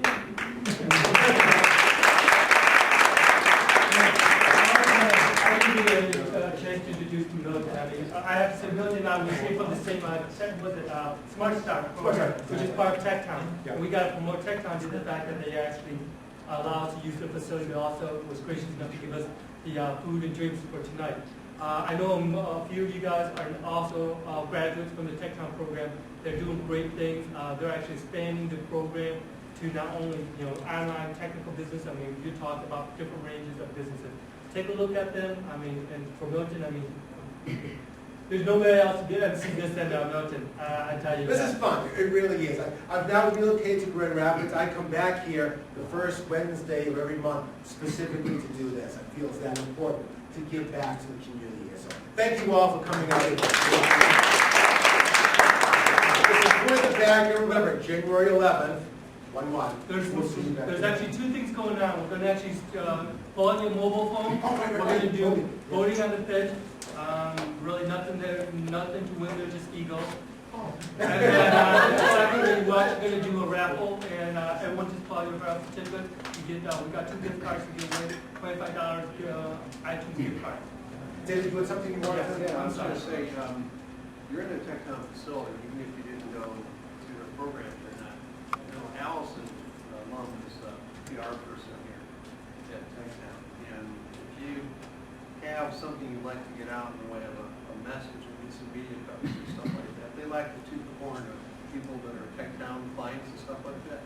And I saw tonight a theme with yourselves and the incarcerated returning back and stuff like that. You might go there collectively and see if you can kind of put some kind of package that cranes or somebody would pick up of stuff that's going on. So I mean, the more people get the message that you're now going to pay for yourself, but you get support like TechTown or your cranes getting the stuff out, they'll do it. Like I invited Tom Henderson to our Great Lakes Angels meeting. They're closed to the investors and the people presenting, but I like media there because they'll pick up stories of some of the clients and also show we're doing activities and stuff like that, which helps me build that membership and get more deal flow and stuff like that. So we'll find ways to leverage PR when we can. Okay, especially if it's free. So it's just food for thought. So we're going to just start. I guess the way it works is that this is actually going to see real life data. So this is the nice thing about Tax Ripple. If you got any question about this service, talk to Hans. He's the mastermind behind this technology. We actually have 5. I should be zooming in one more. And there we go. And then so we'll go ahead and vote. So put in your vote number and then type in pound DNT and the number that you're voting.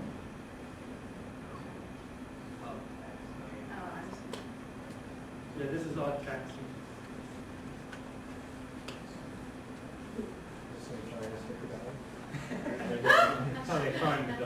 This is going to reimburse you later on.